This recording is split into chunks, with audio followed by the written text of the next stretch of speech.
I'll just laugh at myself for how worked up I can get about the fact that a file won't load or something like that. I just laugh, and it's crazy. I mean, and all of a sudden I have the energy to do it.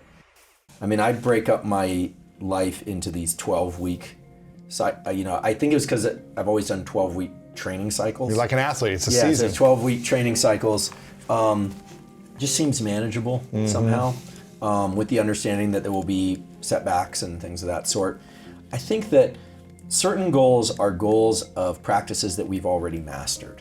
So, you're trying to next level what you've already accomplished. And so those goals are going to require a lot less limbic friction, if you will. And you already know how to access the rewards. You actually can predict the rewards and when they come. You actually know what the rewards are. You've really clearly defined them. Those are goals that I think we're sort of on autopilot with. And I think everyone should probably check in at the end of the year and say, if I'm going to continue along that trajectory, it might make sense for me to set some really concrete goals. Sometimes those are quarterly, financial quarters or academic quarters, if that's what the landscape Sure. they're in. But I think that that doesn't require a lot of us except more of the same, right? But those are nonetheless growth goals. There are other goals that are very different. Last time we talked, you were learning Spanish. Yeah, right? still learning. Yeah, great. Still learning. And there's a little bit more friction there because Very challenging. It takes more effort to lean in because when you don't already know how to do something, it's a very different goal pursuit, right? Sort of like So if I already have my business and I've been running it for a few years, you know certain practices of how to get to where you've been. That's right. And you're thinking, how do I double my business? That's right. It's different than I'm trying to learn a whole new skill goal. Right. You already know how to forage for water, Yes. as opposed to you're some young calf or some animal that needs to learn how to walk to survive. go look for water. Yeah. Right.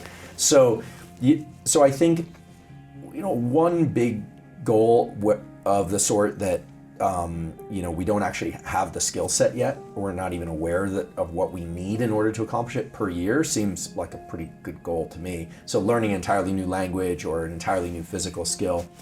But with any long-term goal, the problem is, Don't focus on the destination. That's right. Well, so you have to move the horizon in, but you have to remember there's that one little pitfall, that cul-de-sac that I described, where you'll tell people, this year I'm going to do blank, and if they reward you enough, you might not do it. Remember, if you get enough dopamine... That's amazing. I'm so happy you're doing that. That's Congratulations. Right. And you say, I know I can do it, and then you sort of lose the incentive to do it. So a lot's been made out of making goals public. Is it better to make them public or not? Well, so this is a question. I don't know. I think that in my case it has. For me, telling several people that I'm going to do something, because I will work very hard to avoid humiliation, the shame and disappointment. Yeah. But I tend to do that with things I really want to do anyway, but there's a strong fear element. Like I'm afraid to do this, or I'm kind of anxious about doing this. So I'll tell people, and then I'm like, okay, now I'm committed. Yeah. I got to do this. You got to do it now. And I tell people that I'm certain are going to give me a hard time. Yeah. That's just my nature. Right. And I'm not trying to prove them wrong. I'm just trying to make sure that they don't have any ground to stand on later. And that's how I do it. I think for some people, the continuation of what they're already doing, if it's feeling like a lot of work, it's feeling exceedingly challenging, and they're like, oh my God, another year of this, another 5 years of that. I think that's when you have to move the horizon in really close. I think a lot of people right now are feeling back on their heels because 2020 was such a trying year for a lot of people. So many people are recalibrating what's possible. Although many people are feeling expansion and they're really going to go forward full steam. So I think continuing in pursuits that we already have some degree of mastery over, and thinking about where could I notch that up another 2 or 3%, I think that's incredibly valuable.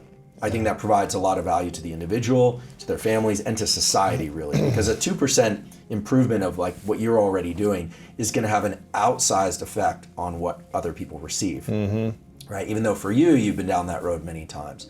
But taking on a new pursuit in parallel to that means really getting excited about the possibility. You give the Jim Carrey example, about the possibility, and starting to imagine what that would actually be like to be, well, let's say fluent in Spanish, and you can just do this reflexively without having to try. That's totally within your reach. And I think there it makes sense to really think about the end point quite a lot as a way to get over those barriers of fear. Because when you already know how to do something, there's no fear barrier. Yeah. It's just an energy barrier. Right. But when you don't know how to do something, there's all this sense of clunkiness that is really uncomfortable. Beginner's mind is a painful place. Let's be honest. Hard, man. A lot of people think about it like beginner's mind is such a delightful place to be. So hard. The friction, the amount of energy to build momentum is so challenging in the beginning. Well, this is where play becomes very important. You need play. The great physicist, Richard Feynman was also famous, in addition to being a physics phenom, for having this sense of play. He learned to bongo drum late in life. He became an artist late in life, and he had this lightness and this kind of joyful way to approach things. Humor at oneself is incredibly powerful. Now we know the chemical basis for that.